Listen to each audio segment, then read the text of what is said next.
নবম শ্রেণীর শিক্ষার্থীবৃন্দ, তোমাদেরকে আজকের ক্লাসে শুভেচ্ছা সবাইকে। আমি ইমাম হোসেন তোমাদের সাথে বরাবরের মতোই বাংলা বিষয় নিয়ে আলোচনা করি। আজকেও আমরা বাংলা বিষয় পড়ব। আজকে আমরা পড়ব দ্বিতীয় অধ্যায়ের তৃতীয় পরিচ্ছেদ। এটি আমাদের দ্বিতীয় অধ্যায় থেকে ৬ নম্বর সেশন। তো বন্ধুরা, নিশ্চয়ই তোমাদের মনে আছে গত ক্লাসে আমরা একটি অনুসন্ধানী কাজ দিয়েছিলাম, অর্থাৎ বাড়িতে তোমাদের একটা কাজ করে আসার কথা ছিল, এবং সেই কাজটি ছিল যে তোমার পরিবার এবং তোমার আশেপাশের এলাকার 10টি আঞ্চলিক বাক্য সংগ্রহ করে বা লিখে সেটার প্রমিত রূপ তুমি লিখে আনবে। তো সেই কাজটি আজকে আমরা প্রথমেই করব আজকের সেশনের।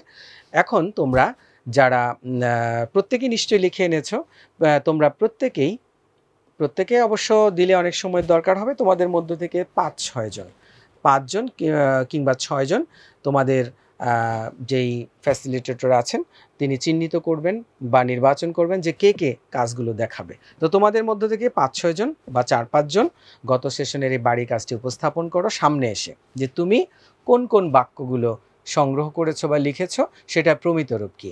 আর অন্যরা তোমরা দেখবে যে সে যে বাক্যগুলো লিখেছে সেটা প্রমিত রূপ ঠিক আছে কিনা। যদি সবাই মিলে আলোচনা করে দেখো ঠিক আছে, তাহলে তো আর কথাই নেই, আমরা এভাবে কাজটি শুরু করি। তাহলে আমাদের এই অনুসন্ধানী মূলক কাজটি আমরা এখন সবাই উপস্থাপন করব। তোমাদের মধ্য থেকে 4-5 জন এখন সামনে এসে তোমার লেখাগুলো উপস্থাপন করো। অন্যরা সবাই মনোযোগ দিয়ে তার প্রমিত রূপগুলো শুনবে। এই কাজের জন্য তোমাদের সময় হচ্ছে 10 মিনিট। তো বন্ধুরা, আশা করি তোমাদের সবাই যেই গত সেশনে কাজগুলো ছিল প্রমিত বাক্যের রূপান্তর আঞ্চলিক বাক্যকে, সেটা তোমরা উপস্থাপন করেছো। তো আজকের পাঠ আমরা তাহলে শুরু করি। আজকের পাঠ হচ্ছে প্রত্যুপকার গল্প পাঠ ও বিষয়বস্তু আলোচনা। আজকে আমরা একটা নতুন গল্প পড়ব এবং এই গল্পটি একটি বিশেষ রীতিতে লেখা, বিশেষ ভাষা রীতিতে লেখা। গল্পটি লিখেছেন ঈশ্বরচন্দ্র বিদ্যাসাগর।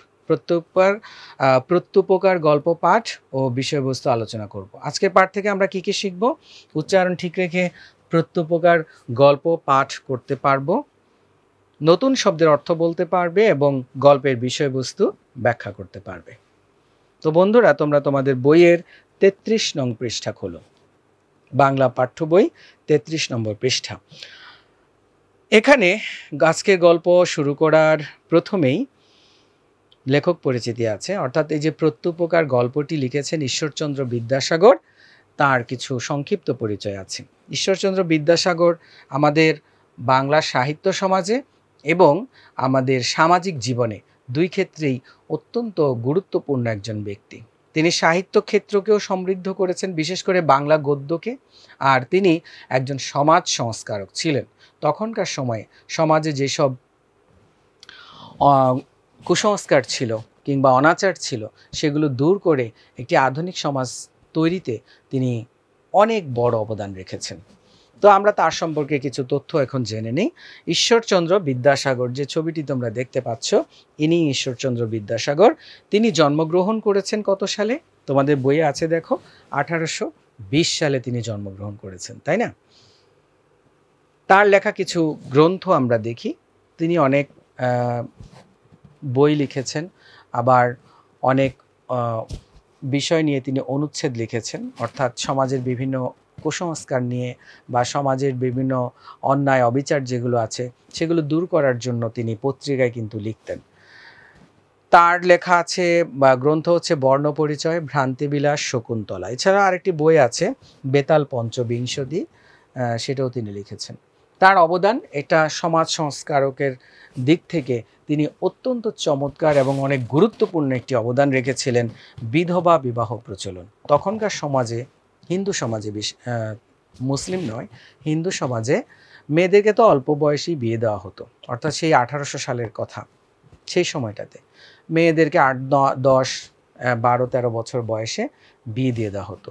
তো হিন্দুদের মধ্যে একটা রীতি প্রচলিত ছিল, যদি কোনো মেয়ে এই ছোট বয়সেই কোনো মেয়েকে বিয়ে দিয়েছে কিন্তু কোনো কারণে তার স্বামী মারা গিয়েছে, সেই মেয়েকে আর কেউ বিয়ে করতে পারবে না বা কেউ বিয়ে দিতেও পারবে না। এটাই ছিল তখনকার নিয়ম, রীতিনীতি, সামাজিক রীতিনীতি।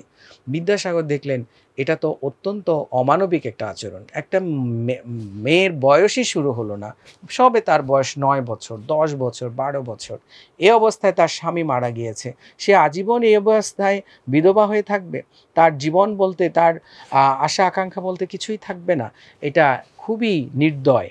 তিনি এটা বন্ধ করার জন্য, বিধবাদেরকে যাতে আবারও বিয়ে দেওয়া যায় এই আইন প্রচলন করার জন্য সামাজিকভাবে তিনি আন্দোলন শুরু করলেন, মানুষদেরকে বোঝালেন এবং ব্রিটিশ সরকারের দ্বারা তিনি বিধবা বিবাহ প্রচলন এই আইন তিনি পাশ করিয়েছেন। এবং সেই তারপর থেকেই হিন্দু সমাজেও এখন মেয়েরা প্রথম স্বামী মারা গেলে তারা আবার পুনরায় বিয়ে করতে পারে। আগে কিন্তু এই ব্যবস্থাটা ছিল না, সে যত ছোট মেয়ে হোক তা সে আর বিয়ে করতে পারতো না, তাকে আর বিয়ে দেওয়া যেত না। তো এত বড় একটা কাজ তিনি করে গিয়েছেন।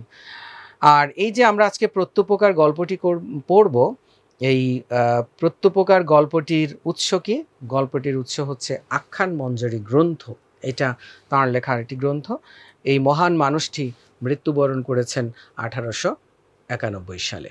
তো এই ছিল আমাদের বিদ্যাসাগর সংক্ষিপ্ত পরিচিতি। বন্ধুরা, আমরা এখন প্রত্যুপকার গল্পটি পড়ব। আর এই গল্পটি কিন্তু লেখা হয়েছে সাধু ভাষা রীতিতে। তো সাধু ভাষা রীতিতে লেখা। আমরা গল্পটির কিছু অংশ আমি তোমাদেরকে প্রথমে পড়ে শোনাচ্ছি। প্রত্যুপকার ঈশ্বরচন্দ্র বিদ্যাসাগর। এরপর তোমাদের মধ্য থেকে কয়েকজন এসে এই গল্পটি পুরোটি আমরা আজকে পাঠ করব ক্লাসে, বাকিরা আমরা সবাই শুনব। তো আমি গল্পের প্রথম কিছু অংশ তোমাদেরকে পড়ে শোনাই।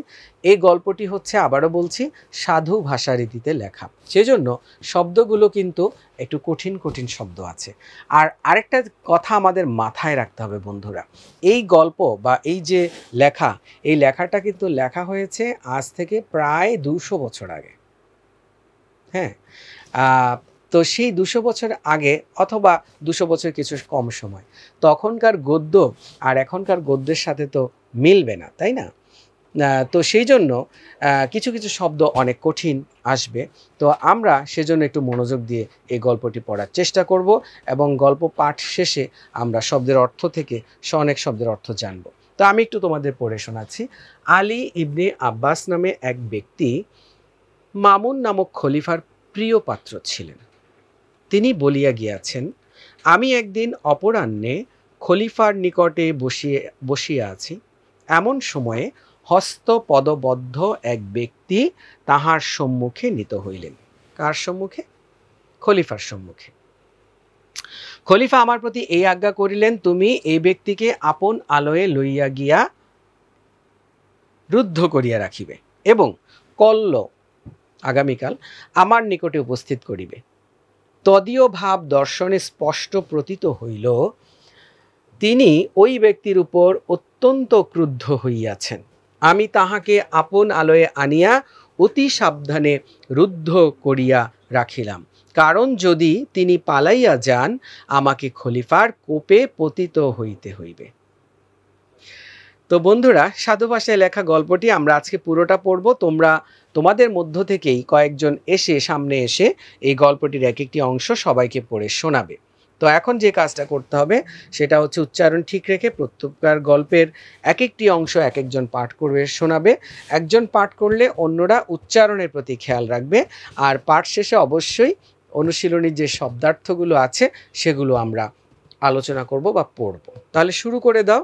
তোমাদের এই গল্পটি পড়ার জন্য এবং শব্দার্থ পড়ার জন্য তোমাদের জন্য মোট সময় বরাদ্দ হলো 15 মিনিট। 15 মিনিট পর আমি আবার শুরু করব। তাহলে তোমরা এখন ফ্যাসিলিটেটরের সহযোগিতায় যাদের কণ্ঠটা সবাই শুনতে পায় এরকম কয়েকজন, 4-5 জন বা 6 জন মিলে তোমরা পুরো গল্পটি সবাইকে পড়ে শোনাও। তো বন্ধুরা, গল্পটি নিশ্চয়ই পড়া হয়ে গেছে এবং গল্পের অনেক শব্দ অনেক কঠিন ছিল। তোমরা শব্দার্থ অংশ থেকেও এই শব্দের অর্থগুলো নিশ্চয়ই জেনে নিয়েছো। তো একটি চমৎকার গল্প এটি। প্রত্যুপকার। প্রত্যুপকার মানে কি? উপকারীর উপকার করা। অর্থাৎ আমাকে একদিন উপকার করেছিল একজন, অন্য কোনো সময়ে তার বিপদের সময়ে আমি আবার তাকে পাল্টা উপকার করেছি। এটাই হচ্ছে প্রত্যুপকার। তো বন্ধুরা, তোমরা নিশ্চয়ই গল্পটা পড়েছো এবং শব্দার্থগুলোও পড়েছো।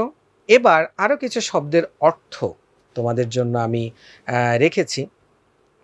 এগুলো হয়তো তোমরা অনুশীলনীতে পাবে না। তো যেই শব্দগুলো অনুশীলনীতে নেই এবং শব্দের অর্থগুলো জানা প্রয়োজন বলে আমি মনে করেছি, সেরকম কিছু শব্দ আমি তোমাদের জন্য চিহ্নিত করে এখানে রেখেছি। তো প্রথমে যে শব্দটা আছে সাতিশয়। সাতিশয় মানে খুব বেশি। পরের শব্দটা হচ্ছে অপরাহ্ন। এটা অবশ্য আমরা অনেকেই জানি, অপরাহ্ন দিনের শেষ ভাগ অর্থাৎ বিকেল বেলাটা। হ্যাঁ, বিকেল বেলাটাকে বলে অপরাহ্ন। আলোয়, আলো, আলো নয়, এটা হচ্ছে বাসস্থান, থাকার জায়গা। হ্যাঁ, বসবাসের জায়গা। অভিনিবেশ, অভিনিবেশ অর্থ কি হতে পারে বন্ধুরা? মনোযোগ সহকারে। হ্যাঁ, মনোযোগ। এরপরে শব্দটা হচ্ছে দুষ্টমতি। দুষ্ট মানে খারাপ, এটা তো আমরা বুঝি। আর মতি মানে হচ্ছে মন। তাহলে খারাপ প্রকৃতির লোক, নীচ প্রকৃতির লোক, হীন প্রকৃতির লোক হচ্ছে দুষ্টমতি। চরিতার্থ, সফল বা ধন্য হওয়া। এবার আমরা প্রত্যুপকার গল্পের বিষয়বস্তু নিয়ে আলোচনা করব। প্রত্যুপকার গল্পের ফেরা গল্পটি নিয়ে যেমন আমরা আলোচনা করেছিলাম, এবার প্রত্যুপকার গল্প থেকেও আমি তোমাদের জন্য কিছু প্রশ্ন আগে দিয়ে দিচ্ছি। তোমরা নিজেরা উন্মুক্ত আলোচনার মাধ্যমে এই প্রশ্নেরগুলোর ব্যাখ্যা বিশ্লেষণ করবে, উত্তরগুলো। এরপরে আমি তোমাদের সাথে সংযুক্ত হব। তো তোমাদের জন্য কিছু প্রশ্নের উত্তর এখানে দিয়েছি। এই গল্পটি কোন কিছু প্রশ্ন যেগুলো দিয়েছি সেগুলো হচ্ছে, এই গল্পটি কোন ভাষা রীতিতে লেখা? এমন ভাষারীতি কি বর্তমানে কোথাও ব্যবহার হতে দেখেছ? আলী ইবনে আব্বাস ডেমাস্কাস নগরের উপর জগদীশ্বরে শুভদৃষ্টি থাকার কথা বলেছেন কেন? ডেমাস্কাসের অধিবাসী লোকটি মুক্তি পেয়েও চলে যেতে সম্মত হননি কেন? এই গল্পের মতো তোমার বাস্তব জীবনেও কোনো ঘটনা আছে কিনা, সেটি যদি থাকে তোমরা পরস্পরের সাথে শেয়ার করবে। তাহলে এই প্রশ্নের উত্তরগুলো তোমরা এবার নিজেরা আলোচনা করো, উন্মুক্ত আলোচনা। যে কেউ অংশ নিতে পারো এবং এক একটি প্রশ্নের উত্তর দুই একজন মিলেও করতে পারো। অন্যরা এই প্রশ্নের উত্তরগুলো যথার্থ হয়েছে কিনা তোমরা নিজেরও মতামত দিতে পারো। তোমাদেরকে আমি 8 মিনিট সময় দিলাম। 8 মিনিট সময়ের মধ্যে তোমরা এই প্রশ্নের উত্তরগুলো নিয়ে একটু আলোচনা করো পরস্পরের মধ্যে। এই ফ্যাসিলিটেটর যিনি আছেন, আপনি এক একজনের কাছ থেকে এক একটি উত্তর জানার চেষ্টা করুন। শিক্ষার্থীবৃন্দ, সময় শেষ, 8 মিনিট। আশা করি তোমরা নিজেরা আলোচনা করেছো প্রশ্নের উত্তরগুলো নিয়ে। এবার আমি তোমাদের সাথে এই প্রশ্নের উত্তরগুলো নিয়ে আলোচনা করব। তো প্রত্যুপকার গল্পের বিষয়বস্তুর প্রথম প্রশ্নটা ছিল, এই গল্পটি কোন ভাষা রীতিতে লেখা? প্রত্যুপকার গল্পটি সাধু ভাষা রীতিতে লেখা, এটা তোমাদেরকে আমি আগেই বলে দিয়েছি। এমন ভাষা রীতি কি বর্তমানে কোথাও ব্যবহার হতে দেখেছো? মুখে মুখে তো এই ভাষা কেউ শোনোনি, শোনার কথাও না। আর কি কোথাও দেখেছো? যদি কেউ পত্রিকা পড়ে থাকো তাহলে হয়তো দেখে থাকবে, তবে সব পত্রিকা না। দু একটি পত্রিকা এখনও আমি দেখেছি যে সাধু রীতিতে, সাধু ভাষা রীতিতে তারা সম্পাদকীয় লেখেন। সম্পাদকীয় যে আছে তোমার, কোনো একটি বিষয় নিয়ে যে তারা রিপোর্ট বা মতামত দেয়, সেই সম্পাদকীয়তে তারা সাধু ভাষা রীতিতে দুই একটি পত্রিকা লেখে। তবে বেশিরভাগ পত্রিকায় এখন প্রমিত ভাষারীতি ব্যবহার করছে। তো এই ভাষা এখন তেমন ব্যবহার হয় না বললেই চলে। অথচ আমাদের এক সময়ের গদ্য ছিল এই সাধু ভাষায় লেখা। 1914 সালের দিকে বা 1900 সালের দিকে এসে প্রমিত ভাষাটা লেখায় শুরু হয়। এর আগে 100 বছর বা তারও কিছু বেশি সময় ধরে সাধু ভাষা রীতি ছিল লেখালেখির একমাত্র মাধ্যম। আচ্ছা, যা হোক, এবার আমরা গল্পের বিষয়বস্তুতে আসি। এই গল্পটি আমরা পড়েছি চমৎকার একটি উপকারীর যে উপকার স্বীকার করার একটা দৃষ্টান্ত। এক ব্যক্তি তার খুবই বিপদের দিনে, হয়তো তার প্রাণ চলে যেত, সেই প্রাণ ভিক্ষা দিয়েছেন বা প্রাণ ফিরিয়ে দিয়েছেন আরেকজন সহযোগিতা করে। সেই একই লোক যে তাকে সাহায্য করলো, তাকে প্রাণে বাঁচিয়ে দিল, সেই লোকটি আবার সময়ের ব্যবধানে নিজেই আবার প্রাণ দণ্ড পেয়েছে, তারও প্রাণ চলে যাবে। এবং এখানেও যে একদিন প্রাণে বেঁচে ছিল আরেকজনের সহায়তায়, সহযোগিতায়, সে একই লোক আবার তার নিজের কাছে এসেছে, তার প্রাণ ভিক্ষা প্রাণদণ্ড পাবে এটা সে জানতে পেরেছে।